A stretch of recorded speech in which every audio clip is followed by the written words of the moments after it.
The coastal mist hangs thick over the RAF base at Manston, Kent. A young flight lieutenant named Thomas Everett stands in the dispersal hut, hands wrapped around a tin cup of bitter tea, staring at photographs that shouldn't exist. The images show something impossible. A German aircraft with no propeller, leaving a strange, condensed trail across the Belgian sky. The intelligence officer's words echo in his mind. "Whatever this is, Tommy, it's faster than anything we've got." It's March 1944, and the Allied air forces have dominated European skies for months. But these photographs suggest the rules have changed. Somewhere in the Reich, German engineers have built something that defies every principle of aviation warfare. And Thomas Everett, along with thousands of Allied airmen, will soon face it in combat. A weapon born from desperation, innovation, and one engineer's obsession with making engines breathe fire instead of gasoline. Before we continue the story of how the Allies uncovered and defeated the world's first operational jet fighter, make sure to hit that subscribe button and tell me where you're listening from. Which city? Which state? I'm curious to know who's brave enough to discover what happened when the impossible screamed across the sky at 600 miles per hour. The story begins not in 1944, but 3 years earlier, in the cold calculus of German high command. By 1941, the Luftwaffe's conventional fighters, Messerschmitts and Focke-Wulfs, ruled the air. But forward-thinking engineers understood that Allied production would eventually overwhelm Germany through sheer numbers. The answer, they believed, lay in revolutionary speed.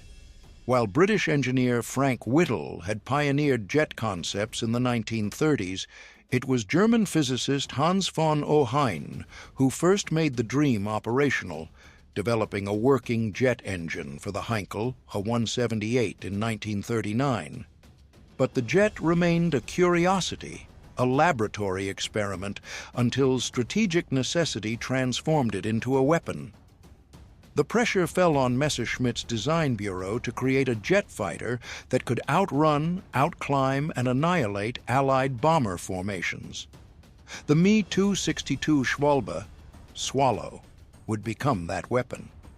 By early 1944, prototypes were entering final testing, and whispers of its existence had begun filtering through Allied intelligence networks. Thomas Everett wasn't supposed to see those photographs. They arrived via motorcycle courier from RAF Medmenham, the Central Interpretation Unit, where photo reconnaissance analysts pored over thousands of images daily, searching for clues about German capabilities. Most intelligence flowed through proper channels, sanitized and summarized, but this envelope bore a handwritten note from his old flying instructor. "Tommy, thought you should see this before it gets buried in committee. Something's wrong with these planes. Davies." The first photograph showed a standard reconnaissance shot of an airfield near Munich. Nothing unusual. Rows of conventional fighters, support buildings, fuel depots. But in the corner, partially obscured by a hangar's shadow, sat an aircraft with a silhouette that violated every aeronautical principle Everett understood. The wings were swept back slightly. The fuselage was sleek, almost organic. And where the propeller should be mounted, there was nothing, just smooth cowling that suggested the engine sat buried deep inside the airframe. The second photograph provided the real shock. A Spitfire reconnaissance pilot had caught this one over Belgium, probably by accident, during a routine patrol. The image captured a German aircraft in flight, and it was clearly outpacing the Spitfire that photographed it.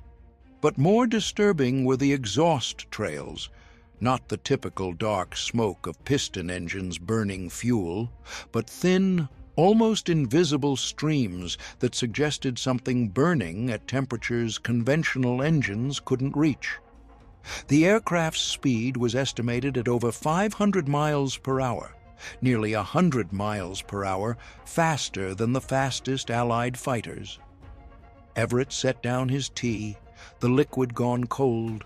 He'd flown Spitfires over France, tangled with Focke-Wulf 1-90s above the Channel, and survived more combat sorties than most pilots completed. He understood the brutal mathematics of aerial warfare. Speed meant survival, altitude meant advantage, and firepower meant victory. If the Germans had developed aircraft that could exceed Allied performance by such margins, the entire strategic bombing campaign faced catastrophe. Every B-17 formation, every Lancaster raid, every fighter sweep would become a shooting gallery. The dispersal hut door banged open. Squadron leader James Rutherford entered, shaking rain from his leather jacket, his face carrying the grim expression that meant another briefing, another mission, another day of calculated risks. Behind him came two men Everett didn't recognize. One wore an American uniform with intelligence insignia, the other a civilian suit that marked him as someone from the technical branches, probably Farnborough or the Royal Aircraft Establishment. "Everett, good, you're here," Rutherford said, his Yorkshire accent clipping the words short. "These gentlemen need pilots who've seen combat against the latest German fighters.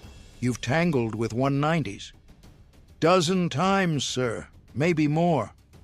And you live to tell about it, which makes you qualified for what comes next." Rutherford gestured to the Americans. "This is Captain Robert Hayes, Army Air Forces Intelligence. And this is Mr. Christopher Bellamy from Farnborough. They've got questions about something the Germans are testing, something fast." Hayes stepped forward, his Midwestern accent flat and direct. "Lieutenant Everett, what we're about to discuss stays in this room. The Germans are flight testing a new type of fighter. Jet-powered, no propeller, speed estimated at 600 miles per hour or higher. We need to know if you've encountered anything unusual over occupied Europe, anything that moved faster than it should, anything that didn't sound right." Everett's mind flashed back to a mission 2 weeks earlier. His flight had been escorting bombers back from Stuttgart when something had flashed past, a silver blur at extreme altitude, moving perpendicular to their course. It had been there and gone in seconds, leaving only a lingering condensation trail that dissipated slowly in the thin air.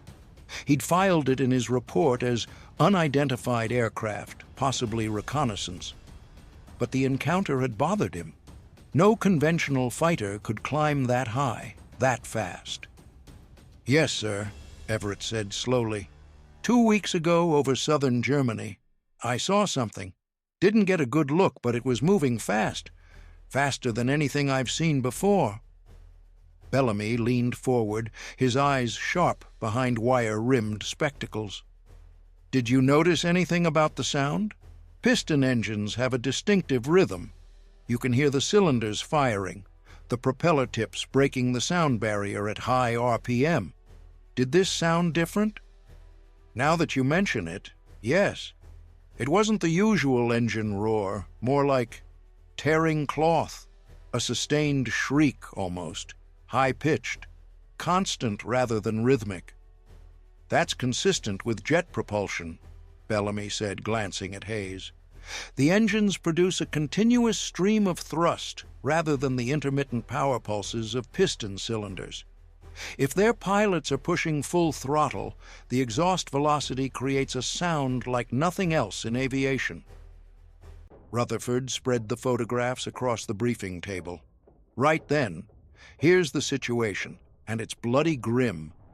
German engineers have developed a fighter that's faster than our best interceptors, climbs better than anything we fly, and carries cannons heavy enough to tear a bomber apart in seconds. Intelligence suggests they're calling it the Messerschmitt 262. Our photo reconnaissance has confirmed at least one operational unit beginning workup training. Within months, possibly weeks, these aircraft will be flying combat missions against our bomber streams." Hayes pulled out additional photographs, these showing technical diagrams and captured documents. We've been tracking this program since late 1943. The Germans started with jet engine research before the war, but only recently committed to production. The engines are built by Junkers, twin turbojets mounted under the wings. Each produces about 1,900 pounds of thrust. Combined, that gives the aircraft performance we simply can't match with conventional propellers. "How do we fight it?" Everett asked. The question was blunt, soldier to soldier. Tactical problems demanded tactical solutions. "That's why we're here," Hayes replied. "We need intelligence. We need combat reports. We need to understand the aircraft's capabilities and limitations before it becomes operational in large numbers. Every encounter, every sighting, every scrap of information helps us build a picture of what we're facing. And eventually, we need to develop counter-tactics." Bellamy opened a leather folio, revealing technical sketches and performance charts. The jet engine is both revolutionary and primitive. It offers tremendous speed, but at a cost. Fuel consumption is catastrophic. Range is limited. The engines are temperamental, prone to flameouts and compressor failures. The aircraft requires longer runways for takeoff and landing. These are weaknesses we can exploit, but only if we understand them thoroughly. Everett studied the diagrams, his pilot's mind automatically analyzing the aircraft's design. The swept wings would provide stability at high speed, but might reduce maneuverability at lower velocities. The buried engines meant less drag, but complicated maintenance. The heavy armament, 4 30mm cannons, according to the intelligence notes, would devastate bombers, but added weight that might affect dogfighting performance. "So we're racing them," Everett said. "They're developing this jet fighter, and we're racing to understand it before it tears our bomber formations apart." "Exactly," Rutherford confirmed. "And starting tomorrow, your squadron transitions to a new operational priority. You'll fly escort missions as usual, but your primary objective is gathering intelligence on any jet aircraft you encounter. We need photographs, combat reports, performance observations, anything that helps us understand what we're facing."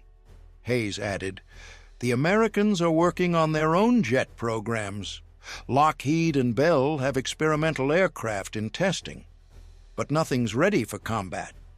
For now, we fight with what we have, and we learn fast. The German jets are a technological leap, but they're not invincible. Every machine has limits. Every pilot makes mistakes.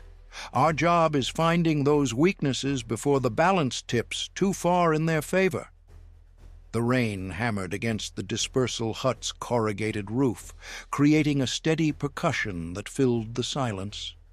Everett looked at the photographs again.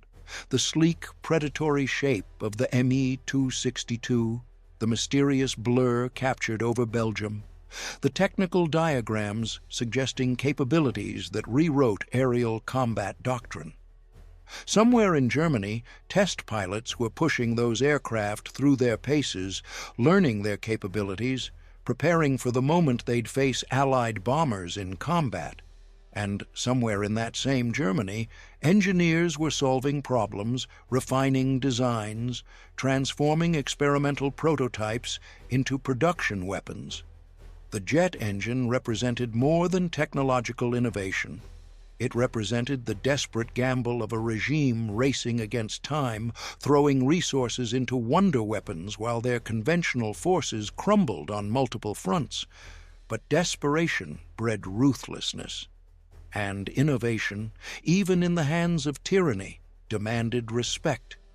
The Me-262 would fly combat, missions soon. Allied crews would face it, and men would die before the solutions emerged. Everett straightened, meeting Rutherford's gaze.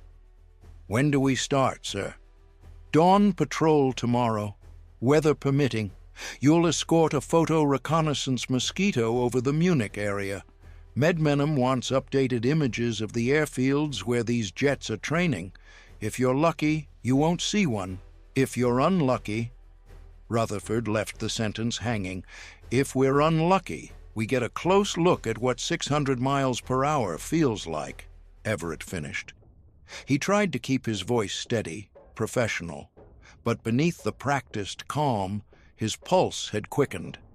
Every pilot lived for the moment of contact, the instant when training and instinct collided with reality. And this reality promised to be unlike anything he'd encountered. Hayes collected his documents, preparing to leave. "One more thing, Lieutenant. If you do engage one of these jets, remember, you can't outrun it, and you probably can't outclimb it, but you might be able to outmaneuver it. Speed is their advantage, but agility might be yours. Make them turn. Make them slow down. Force them to fight your fight, not theirs. And if that doesn't work, then you document everything you see and get home alive to report it. This is an intelligence mission first, combat second. We need information more than we need victories right now." After the intelligence officers departed, Everett remained in the dispersal hut, studying the photographs in the dim light. The ME-262 represented more than engineering brilliance. It represented the future of aerial warfare, arriving years ahead of schedule, forced into existence by the pressure of total war. Propellers had dominated the skies since Kitty Hawk, but this aircraft suggested propellers were already obsolete, relics of an era ending faster than anyone anticipated. Outside, the rain continued. Somewhere across the channel, German ground crews were preparing the jets for tomorrow's test flights. Engineers were monitoring engine performance. Pilots were reviewing procedures, and in a dozen airfields across southern England, Allied airmen were sleeping, unaware that the war in the air was about to change forever.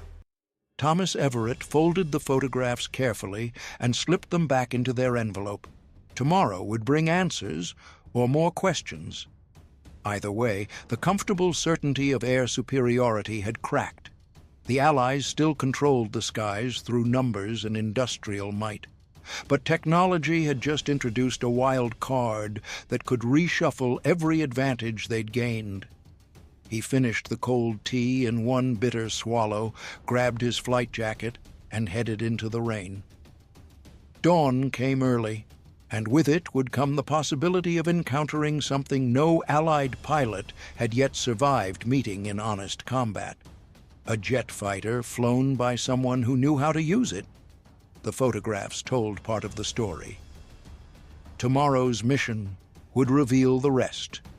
The Mosquito reconnaissance aircraft lifted off from Manston at 05:30 hours, its twin Merlin engines cutting through the pre-dawn darkness with familiar efficiency. Everett followed 90 seconds later, his Spitfire Mark 9 heavy with fuel for the long-range escort mission. Two more Spitfires joined up, his wingman, Flight Lieutenant David Morrison, and a second element led by Flying Officer James Park. 4 fighters to shepherd one reconnaissance aircraft deep into southern Germany, photograph suspected jet bases, and return before German interceptors could organize an effective response. Standard mission profile. Except nothing about hunting jets was standard. They crossed the channel at 15,000 feet, climbing steadily. The English coastline disappeared behind them, replaced by the patchwork farmland of occupied France, still dark beneath scattered clouds. Radio silence was mandatory. Any transmission could alert German radar stations and trigger scrambles. Navigation relied on dead reckoning and visual landmarks, the ancient skills of aviation applied to modern warfare. The Mosquito pilot, a New Zealander named Webb, was a veteran of dozens of reconnaissance missions. His aircraft carried modified cameras capable of capturing images from extreme altitude, but the best photographs required lower passes, closer approaches, calculated risks. Everett's job was keeping him alive long enough to get those photographs. They crossed into Germany near Strasbourg, threading through gaps in the German radar coverage that intelligence had identified. The landscape below transformed. The neat French farms gave way to German industrial zones, rivers crowded with barge traffic, rail lines converging on manufacturing centers. This was the heartland that fed the Wehrmacht's war machine, the factories that turned ore and coal into tanks and aircraft, the infrastructure that kept 3 million German soldiers supplied across multiple fronts. And somewhere below, hidden among conventional aircraft production, were the facilities building the Me-262. Webb's voice crackled over the radio, breaking silence only because necessity demanded it. Approaching first waypoint. Beginning descent for photography run. Everett checked his 6 o'clock position automatically, scanning the sky for the telltale glint of enemy fighters. Empty. The Germans were either sleeping late or conserving fuel, probably both. By late 1944, the Luftwaffe's operational strength had degraded significantly. Fuel shortages grounded many units. Pilot training had been compressed, producing inexperienced flyers who died quickly against Allied veterans. The conventional fighter force was slowly strangling under the weight of Allied air superiority, which made the jet program all the more critical. One Me-262 flown by a skilled pilot could theoretically engage an entire fighter squadron, slash through them with superior speed, and escape before the slower Allied aircraft could respond. The mathematics were brutal. If Germany could produce jets in sufficient numbers, the strategic bombing campaign faced catastrophe. The Mosquito descended toward the target, a complex of airfields near Munich, known to host experimental aircraft units. Webb would make several passes at different altitudes, capturing overlapping images that photo interpreters could analyze for details. Hangar configurations, aircraft positioning, support infrastructure. Everything revealed clues about operational readiness and capability. Everett followed, maintaining altitude advantage while keeping the Mosquito in sight. His engine droned steadily, burning fuel at a rate that gave them perhaps 45 minutes over target before reserves forced them homeward. Not much time, but enough, if luck held. Webb began his first photo run at 8,000 feet, the Mosquito's cameras clicking methodically as it flew a straight level course over the airfield complex. Everett watched the ground, noting details. Several conventional fighters parked on hard stands, fuel trucks moving between dispersals, maintenance crews beginning their day's work. Normal activity, nothing suggesting jet operations. Then Morrison's voice, tight with urgency. "Contact! High and right! 12 o'clock to the Mosquito!" Everett's eyes snapped to the indicated position. For a moment, he saw nothing, just empty sky and scattered clouds. Then something moved, a flash of silver at extreme altitude, descending rapidly. His brain catalogued details automatically: swept wings, no propeller. Incredible rate of descent. The Me-262 dropping from above like a falcon stooping on prey. "Webb, break left! You've got a bandit, high and closing fast!" The Mosquito reacted instantly, rolling into a steep turn that sacrificed altitude for airspeed. But the jet was already committed to its attack run, diving through 15,000 feet with speed that made Everett's Spitfire feel like it was standing still.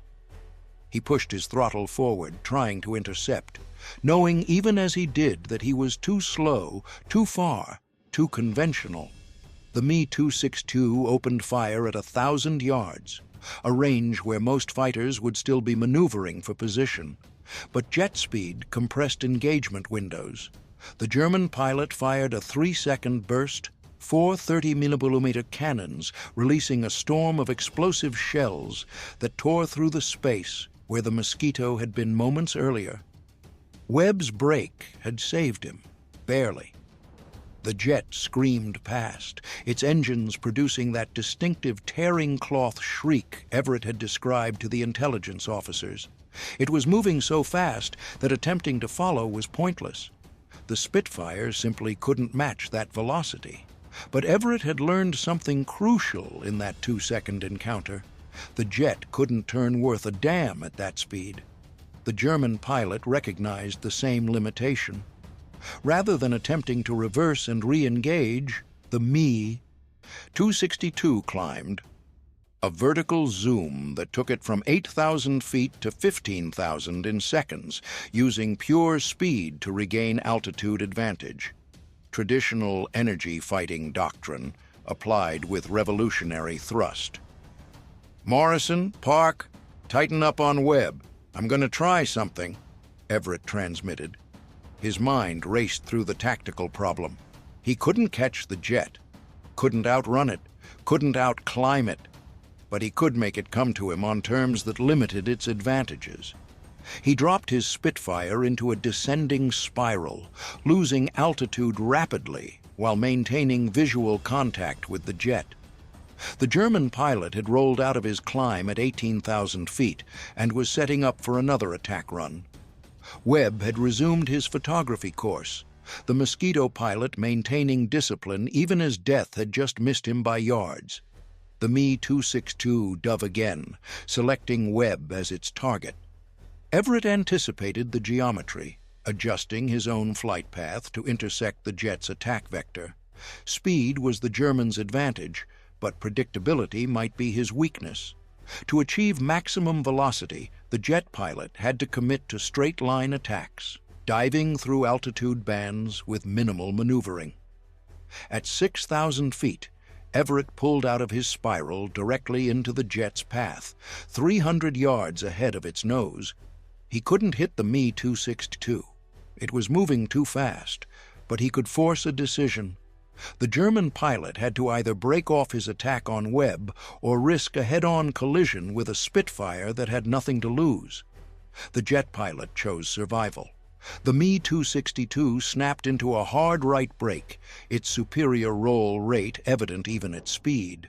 But the maneuver cost energy, bleeding airspeed as the aircraft fought aerodynamic forces. For perhaps 3 seconds, the jet's speed advantage diminished enough that Everett could track it in his gun sight.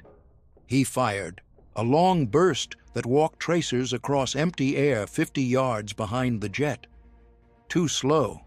Even with the Me-262 maneuvering, its speed differential was too great. But the German pilot knew how close death had come. The jet completed its brake and dove for the deck, using terrain-following flight to escape rather than attempting another attack. Everett let him go, climbing back toward Webb's position. Morrison and Park had maintained position, scanning for additional threats. The sky was clear again, just 4 Allied aircraft and 1 rapidly departing jet, already several miles away and accelerating toward safety. "Webb, did you get your photographs?" Everett asked. "Affirmative. Complete coverage of all 3 airfields, plus a few frames of our friend with the hot engine. Medmenham will be pleased." "Then let's go home. No sense pushing our luck." They turned west, climbing back to cruising altitude for the return flight. Behind them, the German airfields continued their routine operations, unaware that Allied cameras had just documented everything they'd tried to conceal. And somewhere in that complex, maintenance crews were no doubt examining the Me-262 that had just returned from its abbreviated combat mission, checking systems, recording malfunctions, learning from yet another test. Because that's what this was, a test. The German pilot hadn't been trying to destroy Webb's Mosquito. He'd been evaluating combat procedures, testing attack profiles, gathering data about how Allied fighters responded to jet tactics. Both sides were learning, racing to understand the new rules before the stakes escalated beyond experimental encounters. The flight home passed without incident.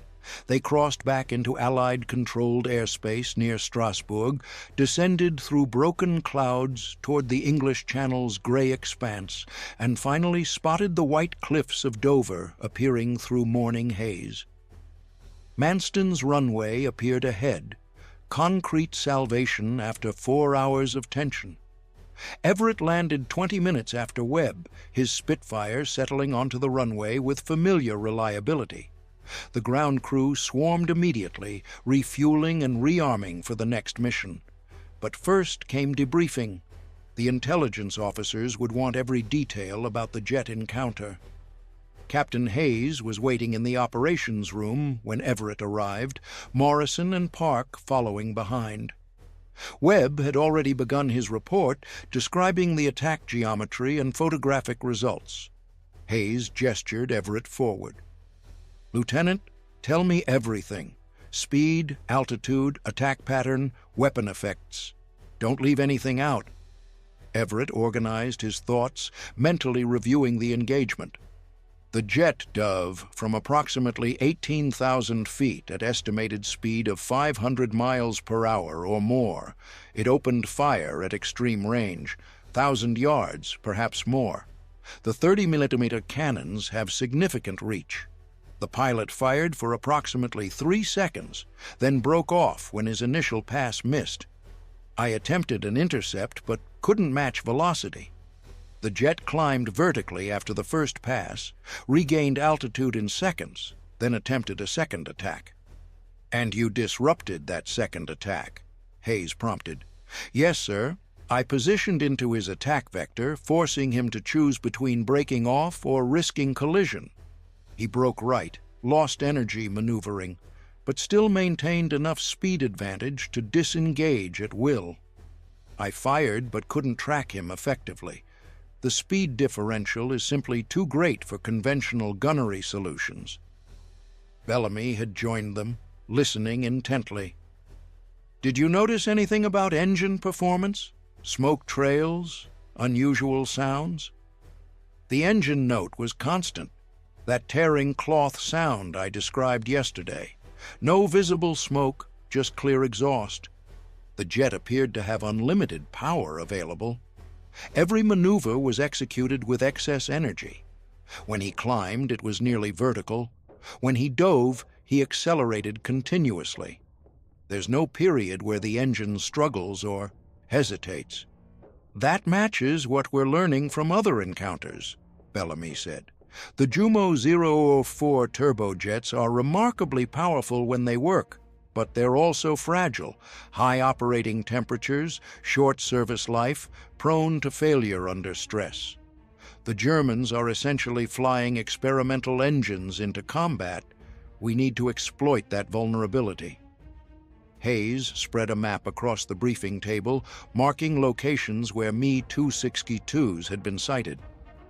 "We've confirmed at least 2 operational test units, one near Munich, one near Berlin. Intelligence suggests a third is forming near Prague.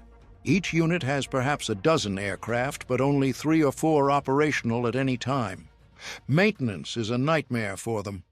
Engine replacements happen every 10 to 20 flight hours.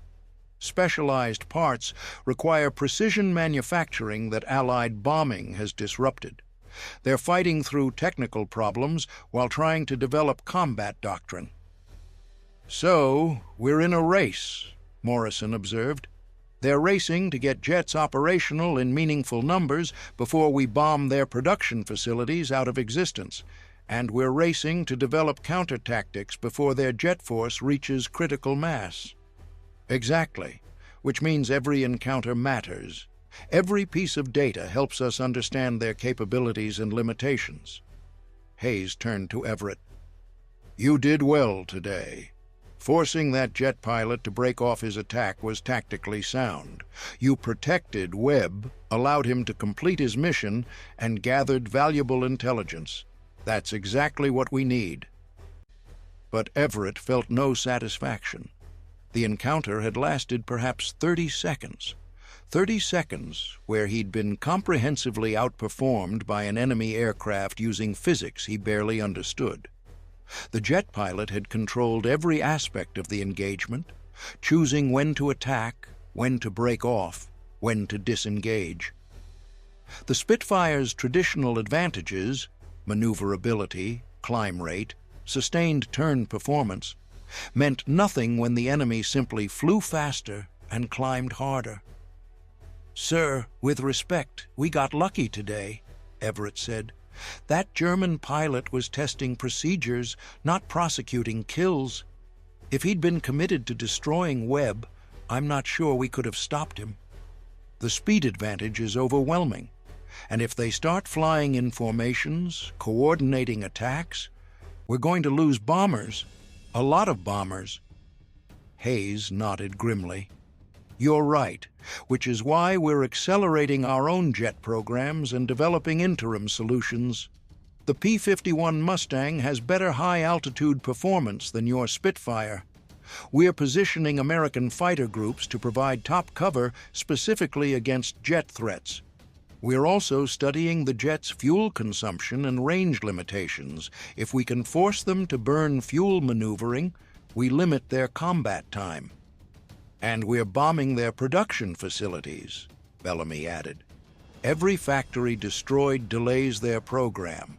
Every delayed engine means fewer jets reach operational status. We can't match their technology yet, but we can strangle their supply chain." The briefing continued for another hour, analysts extracting every detail from the three pilots who'd witnessed the jet attack. Webb's photographs would reach Medmenham by evening, where specialists would examine each frame for clues about German jet operations. The intelligence network was vast, coordinated, relentless. Thousands of analysts, cryptographers, and field agents working to pierce German secrets. But all the intelligence in the world couldn't change the fundamental equation. The Me-262 was faster, and speed ruled aerial combat. Until Allied jets reached operational status, conventional fighters would face a disadvantage that only numbers, tactics, and courage could overcome. Everett left the debriefing exhausted, his mind still processing the morning's encounter. He'd faced German fighters dozens of times, learned to read their tactics, exploit their weaknesses. But the jet represented something new. A weapon that rendered conventional dogfighting obsolete, that transformed aerial combat from chess to high-speed pursuit where the fastest player won by default. In the months ahead, more Allied pilots would encounter the Me-262. Some would survive those encounters. Many wouldn't. The jet would claim its victories, tear through bomber formations, prove its revolutionary design in blood and wreckage. But it would also reveal its limitations, the fuel consumption that limited combat time, the maintenance demands that kept most jets grounded, the training pipeline that couldn't produce pilots fast enough to exploit the technology. War was ultimately about production, logistics, and will. Germany had produced a technological marvel, but they'd produced it too late, in too few numbers, with a logistics system collapsing under Allied bombing. The Me-262 represented genius constrained by reality, brilliant engineering deployed by a dying regime that lacked the resources to use it effectively. That evening, Everett sat in the officers' mess, nursing a whiskey and reviewing the day's events. Morrison joined him, equally subdued. "Thought about what Hayes said?" Morrison asked. "About us being lucky?" "Yeah, we were." "Think our luck holds?"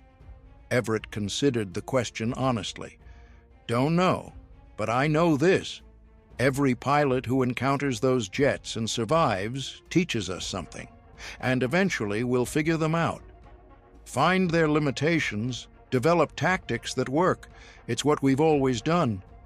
And if we don't figure it out in time, then we fight anyway, with what we have, how we can.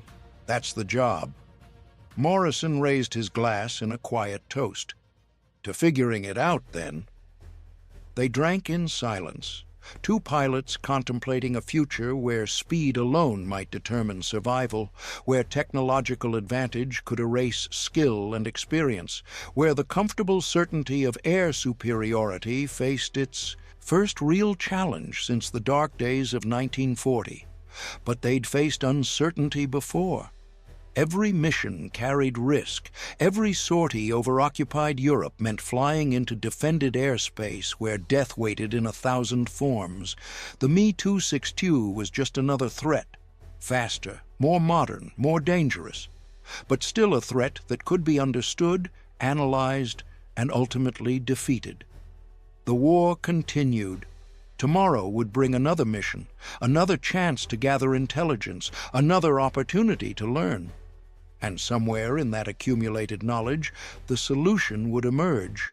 It always did. The question was whether it would emerge fast enough before the cost grew too high. Outside, darkness settled over Manston. Mechanics worked through the night, preparing Spitfires for tomorrow's operations. Intelligence analysts studied Webb's photographs, searching for clues. And across the channel, German engineers worked equally hard, refining their jets, solving technical problems, racing against time and Allied bombs to deploy their wonder weapon in meaningful numbers. Two sides, two technological levels, one inevitable collision. The age of the jet had begun, and the age of the propeller was ending, whether the pilots flying them were ready or not. 3 weeks after Thomas Everett's first encounter with the Me-262, Allied intelligence received confirmation that changed everything. German jet fighters had begun operational combat missions against American bomber formations. The encounters were brief, devastating, and proof that the experimental phase had ended. The jets were no longer prototypes being tested by cautious engineers. They were weapons being deployed by combat pilots with orders to destroy. The first confirmed kill happened over Bavaria. A formation of B-17 flying fortresses, returning from a raid on Regensburg, encountered 4 Me-262s that attacked from high altitude. The jets dove through the bomber formation at speeds exceeding 550 miles per hour, firing their 30mm cannons in quick bursts before zooming back to altitude. The American escort fighters, P-51 Mustangs that represented the finest piston engine technology available, couldn't intercept. They simply couldn't reach the jets before the attacks concluded. 2 B-17s went down, their wings shredded by cannon fire. The jets escaped without loss, climbing to 35,000 feet, where no Allied fighter could follow effectively, then diving for home when their fuel ran low. The engagement lasted less than 5 minutes. The bomber crews never had a realistic chance to defend themselves. Speed had rendered the traditional defensive box formation obsolete. The intelligence flowed into Allied headquarters like water through a broken dam. More encounters followed. Jets attacking over Munich, Berlin, Prague. The Germans were deploying their aircraft methodically, testing tactics, refining procedures, building operational experience. They weren't committing large numbers. Perhaps a dozen jets flew combat missions across all fronts, but each mission demonstrated increasing sophistication. Captain Hayes called an expanded briefing at Manston, assembling fighter pilots from 3 squadrons. Everett attended, along with Morrison, Park, and a dozen other combat veterans. The mood was grim. Everyone had heard the stories. Everyone understood what the statistics meant. Hayes began without preamble. "Gentlemen, the situation has deteriorated rapidly. In the past 3 weeks, German jets have destroyed 11 Allied bombers and damaged 17 others. We've lost 0 jets in return, not one. They're operating with complete impunity, attacking when conditions favor them, disengaging when we attempt intercepts. Our conventional fighters cannot compete with their speed advantage." He let that sink in. 11 bombers meant 110 crewmen, dead, captured, or injured. 17 damaged bombers meant more casualties, more aircraft requiring extensive repair, more resources diverted to fixing what jets had broken. And the campaign was just beginning. Bellamy stepped forward, pointing to technical diagrams displayed on the wall. "We've analyzed every encounter, every piece of intelligence, every photograph. The Me-262's performance is even better than initial estimates. Maximum speed approaches 600 miles per hour in level flight. Rate of climb exceeds 4,000 feet per minute at low altitude. Service ceiling is approximately 40,000 feet.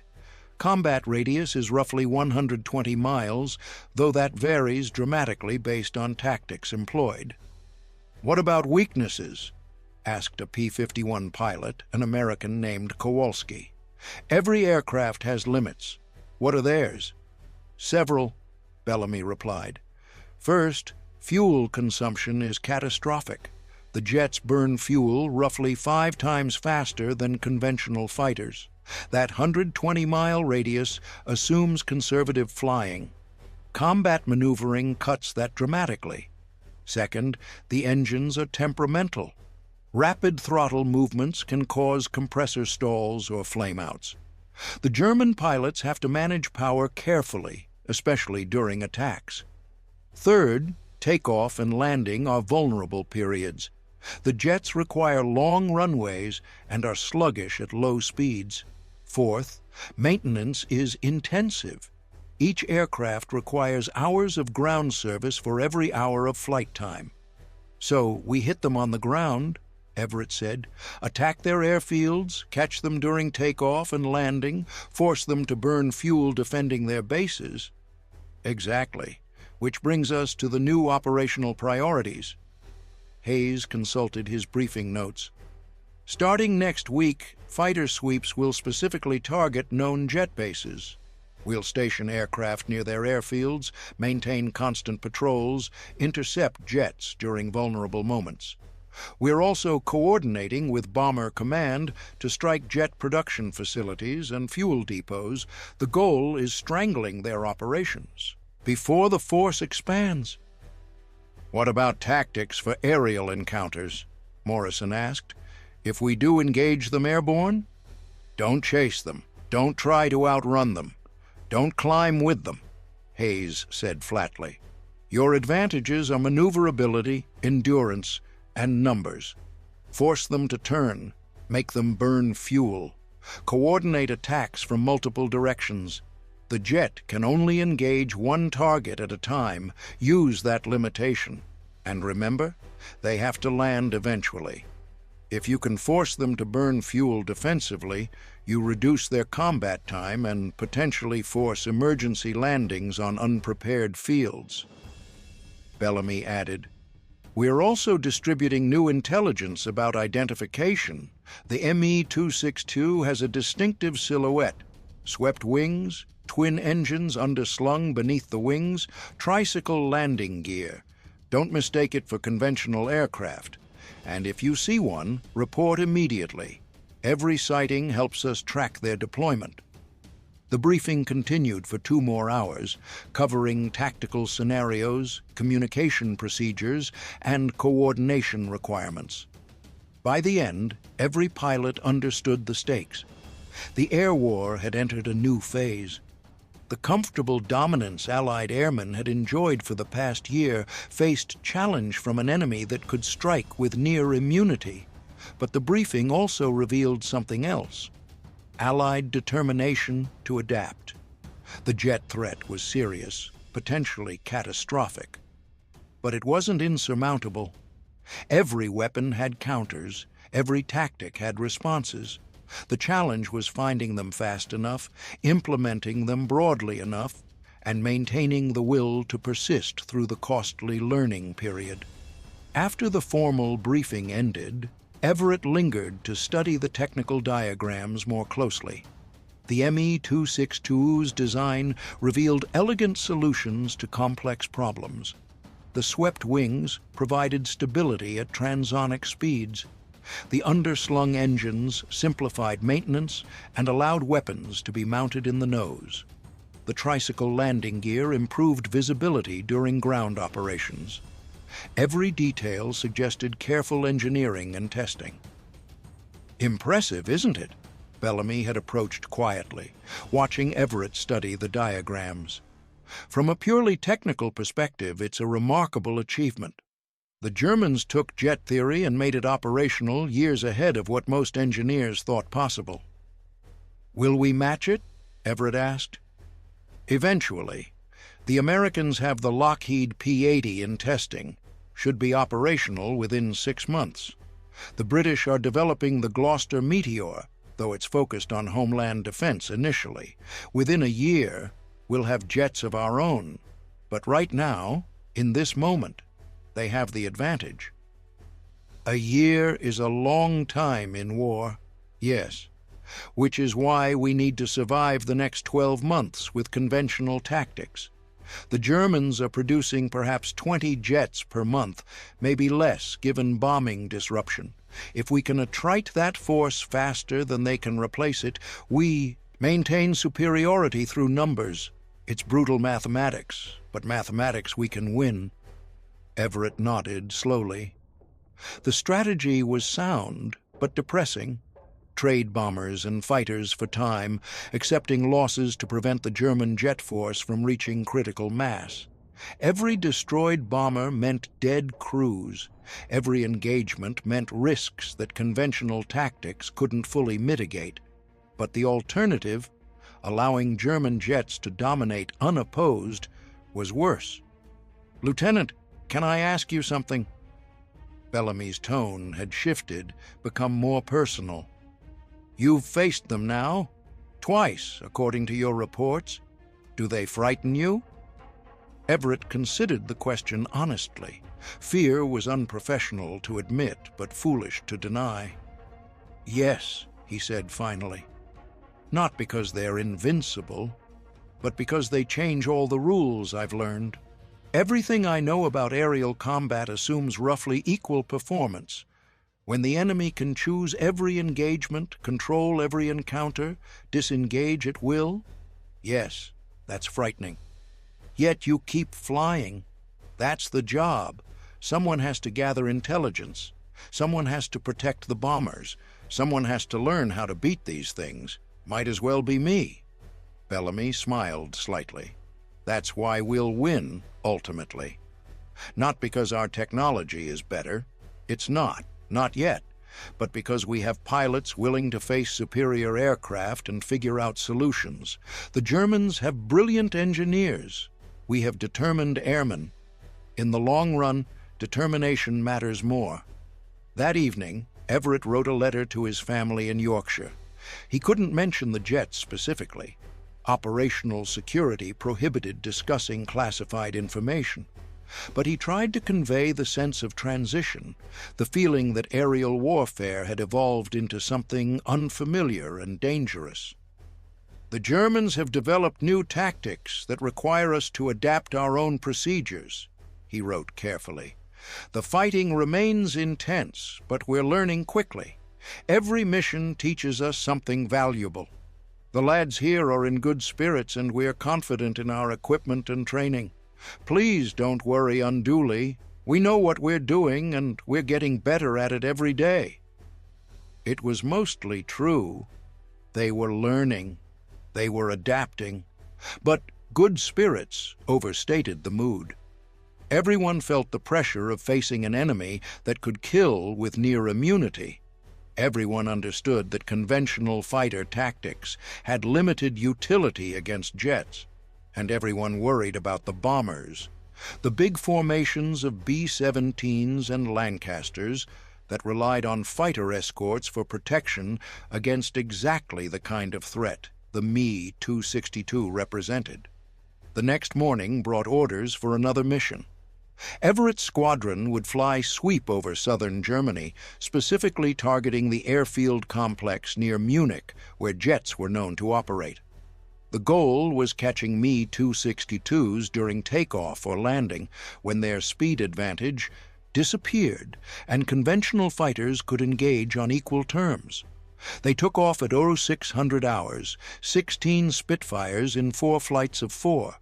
The formation climbed to 25,000 feet, heading southeast toward the German border. Weather was clear. Unlimited visibility that favored both sides equally. Good for spotting jets, good for jets spotting them. They crossed into Germany near Stuttgart, maintaining altitude while squadron leader Rutherford scanned for targets. The landscape below showed early morning activity, trains moving, roads carrying military traffic, factories beginning their day. The war machine turning, grinding forward, even as the strategic situation deteriorated. "Bandit, 2 o'clock high." The call came from Park, flying top cover. "Single aircraft, high altitude, heading north." Everett's eyes snapped to the indicated position. There, a silver glint at perhaps 30,000 feet, moving fast. The silhouette matched, swept wings, twin engines, Me-262 cruising well above their altitude. "I see him," Rutherford confirmed.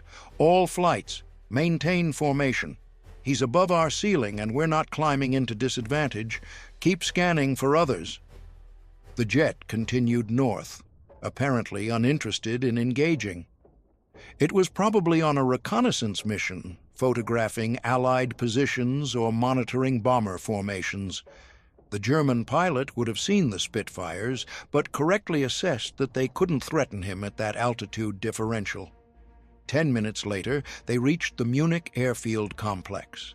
Everett studied the layout below: long runways, multiple hangars, dispersed aircraft parking, and there, on the southeastern runway, a sight that made his pulse quicken.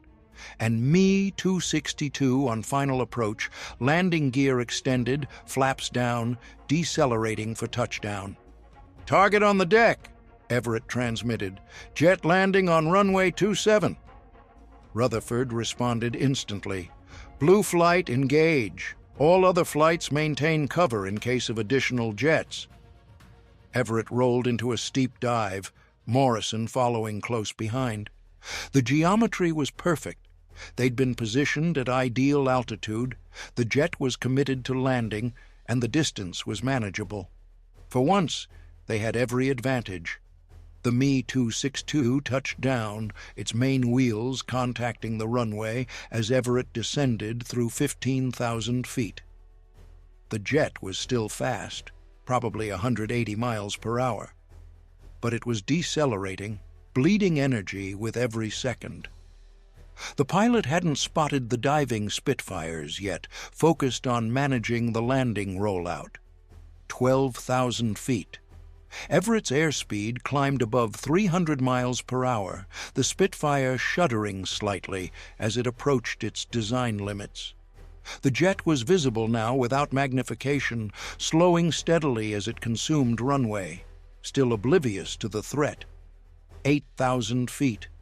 Morrison had spread wide, creating a two-ship attack that would be harder to evade. The jet pilot must have spotted them by now. There was no way to miss two Spitfires diving directly toward the airfield, but he was committed, rolling out on the runway with insufficient speed to become airborne again. 4,000 feet.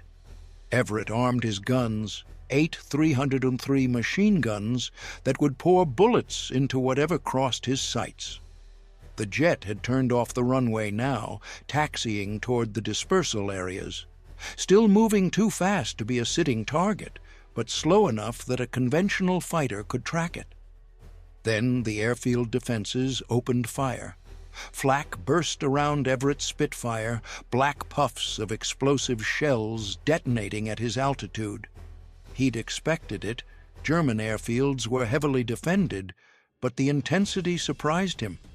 The flak was dense, coordinated, accurate. Someone on the ground had recognized the threat and directed all available weapons toward the diving fighters.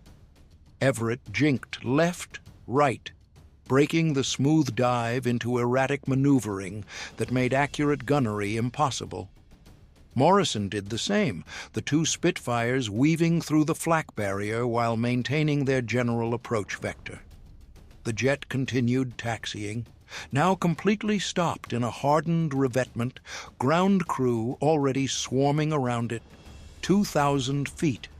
Everett had seconds to decide. Press the attack through intense flak, or break off and survive to fight another day. Training said break off. Instinct said press. The jet was there, vulnerable, protected only by anti-aircraft fire that was dangerous, but not insurmountable. He pressed. Everett leveled out at 500 feet, his Spitfire screaming across the airfield boundary at over 300 miles per hour. The jet filled his gun sight, parked in its revetment, ground crew diving for cover. He fired, a 3-second burst that sent hundreds of rounds toward the target. Hits sparkled across the Me-262's fuselage. Pieces flew off the airframe. One engine cowling shattered, revealing the complex turbine interior. Fuel spilled from ruptured tanks, pooling on the concrete. The jet shuddered under the impact, its sleek profile marred by bullet holes and structural damage. Morrison's burst followed seconds later, hitting the same target from a different angle. More damage, more fuel, more destruction. The jet wouldn't fly again without extensive repair, if it flew at all. But the victory came at cost. Everett felt impacts along his Spitfire's left wing, flak fragments tearing through aluminum skin, cutting control cables, destroying the delicate machinery that kept aircraft aloft. Warning lights flashed on his instrument panel, oil pressure dropping, coolant temperature rising, engine roughness increasing. "Blue 2, I'm hit," Everett transmitted, fighting to keep his voice steady.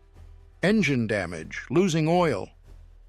"Blue 1, can you make it home?" Morrison asked, his own Spitfire pulling up alongside. Everett scanned his gauges, oil pressure still falling, temperature still rising. The Merlin engine was dying, its internal components slowly failing without lubrication. He had minutes, maybe less, before complete failure. "Negative.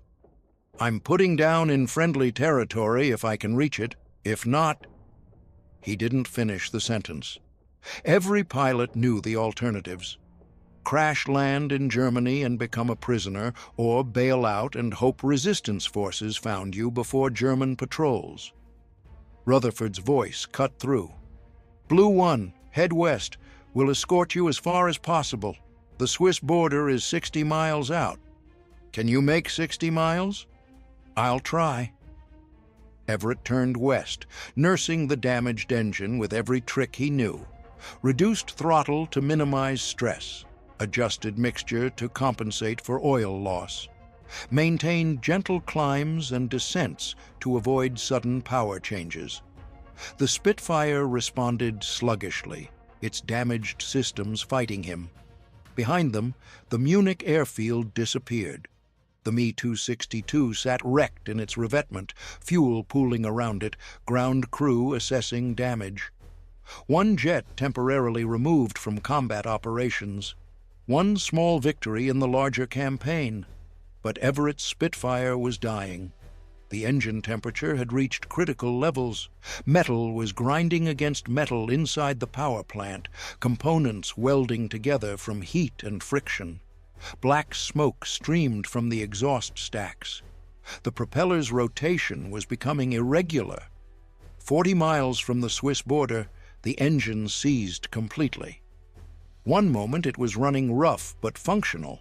The next, it locked solid, the propeller freezing in place, all forward thrust vanishing instantly. The Spitfire became a glider, trading altitude for distance, descending steadily toward German-occupied territory. "Blue 1 is going down," Everett transmitted calmly. "Engine seized. I'm gliding for best distance, but won't make Switzerland. We'll attempt crash landing." Morrison's voice, tight with concern. "Tommy, bail out. You've got altitude. Use the parachute." "Negative. Better chance on the ground. I'll walk out if I have to." It was partially true. A parachute descent meant visibility to anyone watching, German troops, local civilians, resistance fighters. A crash landing offered options: hide the aircraft, move quickly away from the site, blend into the countryside. But mainly, Everett wanted to stay with his aircraft as long as possible. Irrational, perhaps. But the Spitfire had carried him through dozens of missions. He'd abandon it only when absolutely necessary. He selected a field, assessing the terrain with practiced eyes. Open ground, recently harvested, no visible obstacles. The approach would be tricky without engine power. No go-around option, no second chances. He'd get one attempt to land safely. The ground rose to meet him, rushing up faster than seemed possible. Everett lowered flaps, using the last of his hydraulic pressure, trading speed for lift.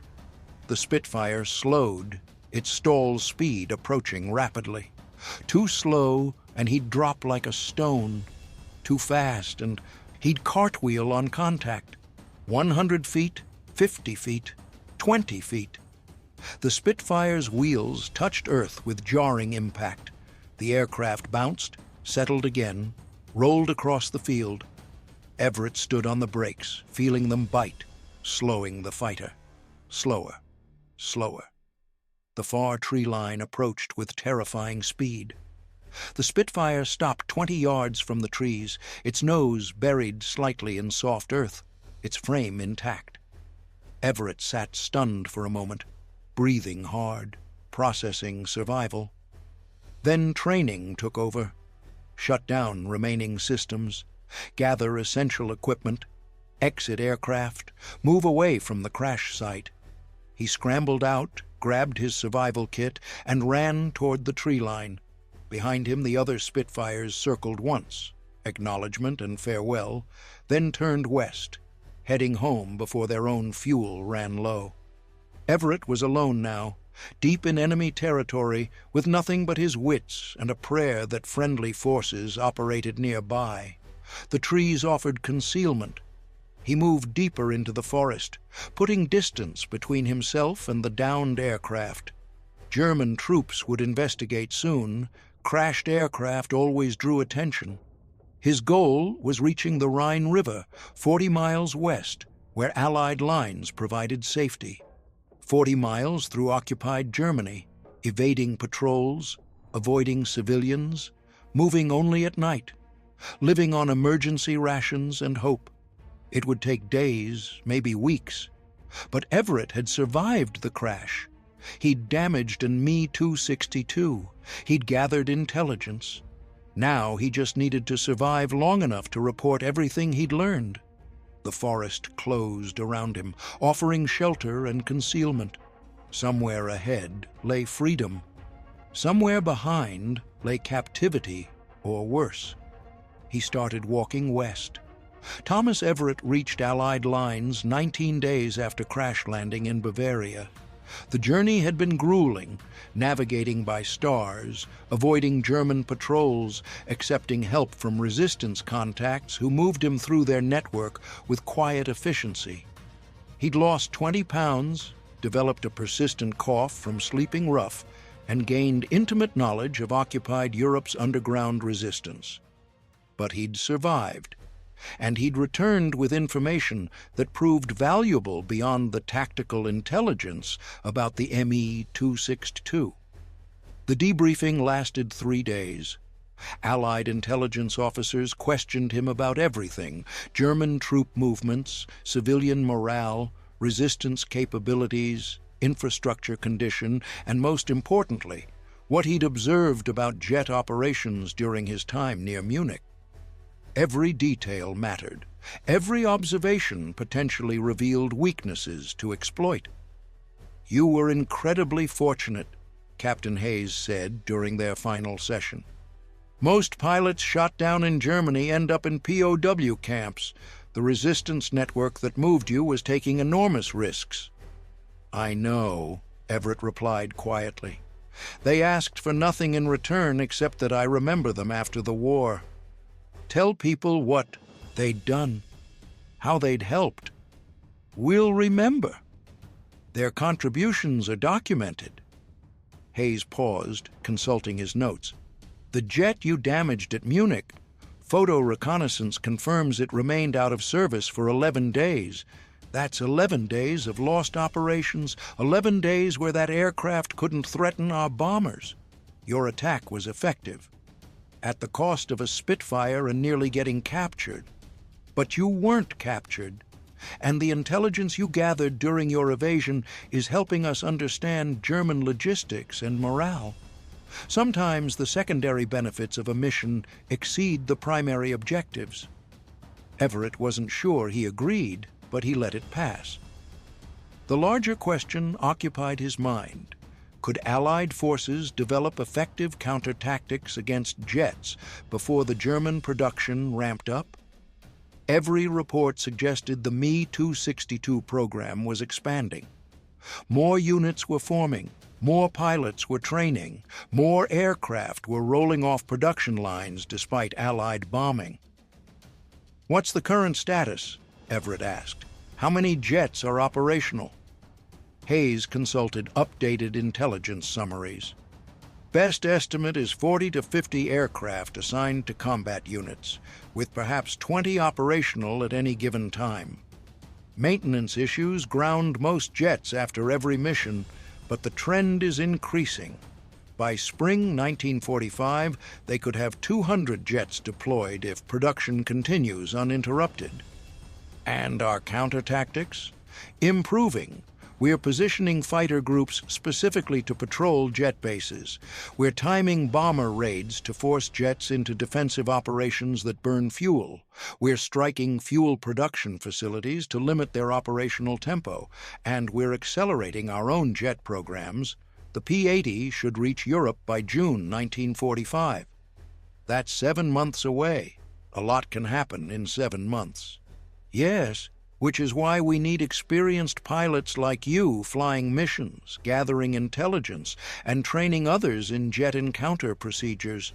You've faced them twice and survived both times. That makes you an expert by current standards." Everett returned to operational status 2 weeks later, assigned to a training role at a fighter operational training unit. His job was passing knowledge to new pilots before they reached frontline squadrons, teaching them to recognize jets, explaining attack profiles, demonstrating evasion techniques. The work felt less satisfying than combat flying, but he understood its importance. Every pilot who learned from his experience had better odds of surviving their first jet encounter. But training couldn't scratch the itch to engage directly. By December 1944, Everett had lobbied his way back to operational duty, rejoining his old squadron at Manston. The war had progressed significantly in his absence. Allied armies had broken out from Normandy, liberated France, and pushed into Germany's borders. The strategic situation favored Allied victory, but German resistance remained fierce, and the jet program continued expanding despite Allied efforts to strangle it.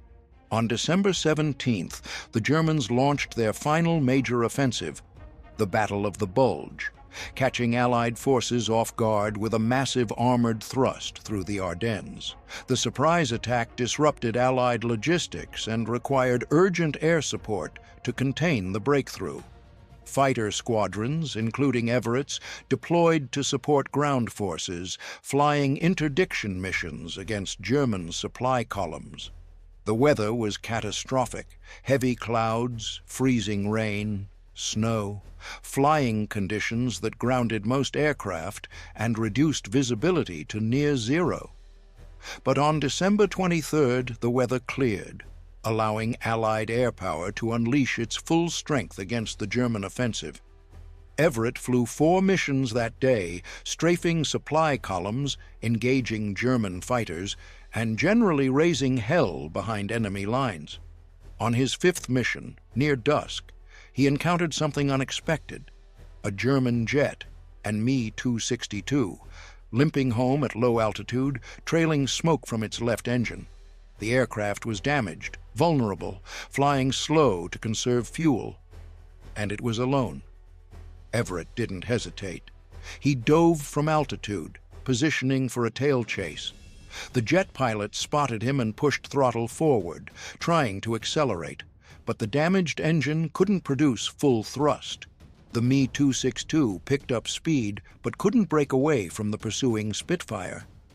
The chase lasted 3 minutes, stretching across 30 miles of German territory. Everett closed the distance gradually, using his Spitfire's superior low-altitude performance to advantage. The jet pilot tried evasive maneuvers, but each turn cost energy he couldn't regain with a crippled engine. At 200 yards, Everett opened fire. Tracers reached out, converging on the jet's fuselage. Hits sparkled across the airframe. More smoke appeared. The jet began descending, its damaged systems failing. At 100 feet altitude, the Me-262's pilot ejected, probably realizing the aircraft was unflyable. The jet continued for a few more seconds, then impacted a forest, exploding in a fireball that consumed the revolutionary technology inside. Everett circled the crash site once, then turned for home. His 5th mission of the day, his first confirmed jet kill. But the victory felt hollow. He'd shot down a crippled aircraft that was barely flying. There was no glory in it, just tactical necessity. Just one more enemy aircraft removed from combat operations. The Battle of the Bulge lasted into January 1945, ultimately failing when Allied air power and ground forces combined to destroy the German offensive's momentum. The jet program continued, but never reached the numbers that might have changed outcomes. Allied bombing of fuel facilities strangled operations. Maintenance issues grounded most jets. Pilot training couldn't keep pace with losses. By March 1945, Allied jets began reaching Europe. The P-80, Shooting Star deployed in small numbers, finally giving Allied pilots a technological equal to the Me-262.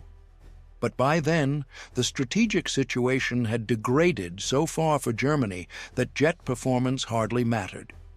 The Reich was collapsing. Soviet armies approached from the east. American and British forces pushed from the west. The war's outcome was inevitable. On April 30th, 1945, Adolf Hitler committed suicide in his Berlin bunker. 1 week later, Germany surrendered unconditionally. The war in Europe was over. Thomas Everett flew his last combat mission on May 6th, a reconnaissance patrol over northern Germany. The sky was quiet. No enemy fighters rose to challenge him. The vaunted Luftwaffe had ceased to exist, its aircraft destroyed, its pilots dead or captured, its airfields overrun, including the jet bases. Allied ground forces captured the Munich complex, where Everett had damaged his first Me-262. They found dozens of jets in various stages of assembly or repair, abandoned by their crews as Allied armies approached. The Me-262 program had produced approximately 1,400 aircraft, but operational numbers never exceeded 150 at any time. Maintenance, fuel, and pilot shortages had prevented the jets from reaching their potential.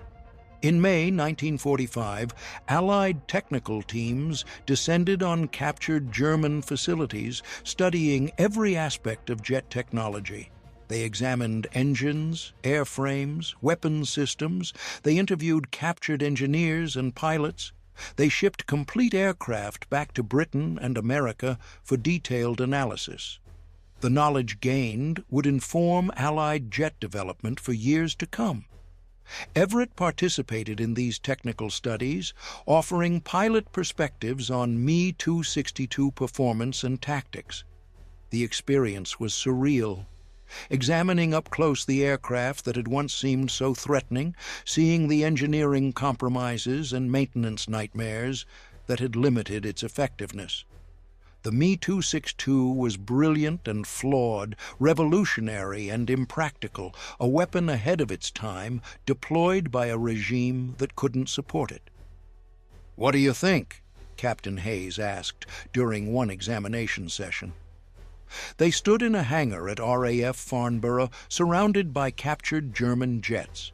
Engineers crawled over the aircraft, measuring components, testing systems, documenting everything.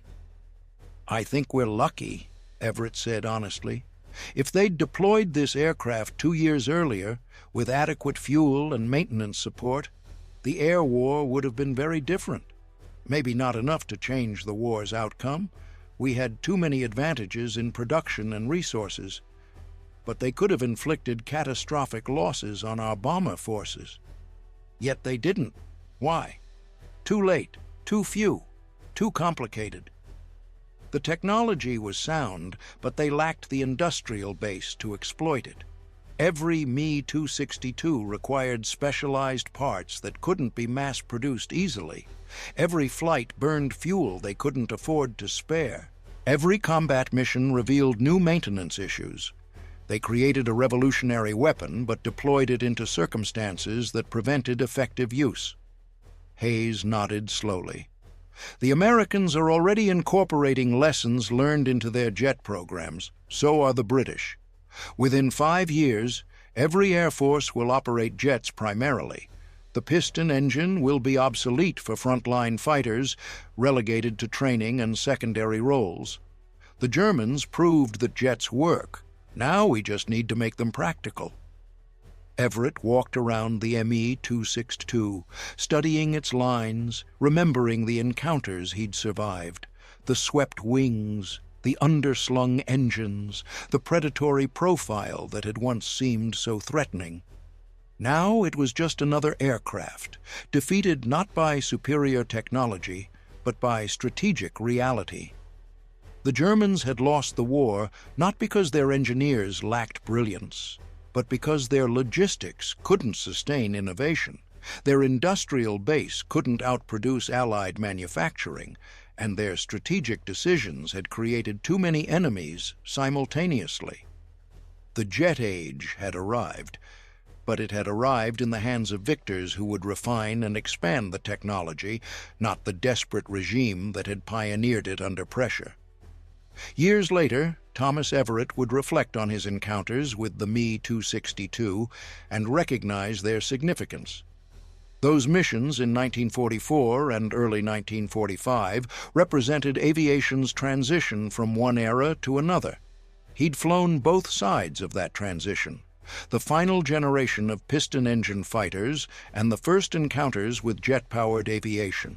He'd witnessed technology change warfare in real time, seen paradigms shift mid-conflict, and survived the dangerous period when old and new collided violently.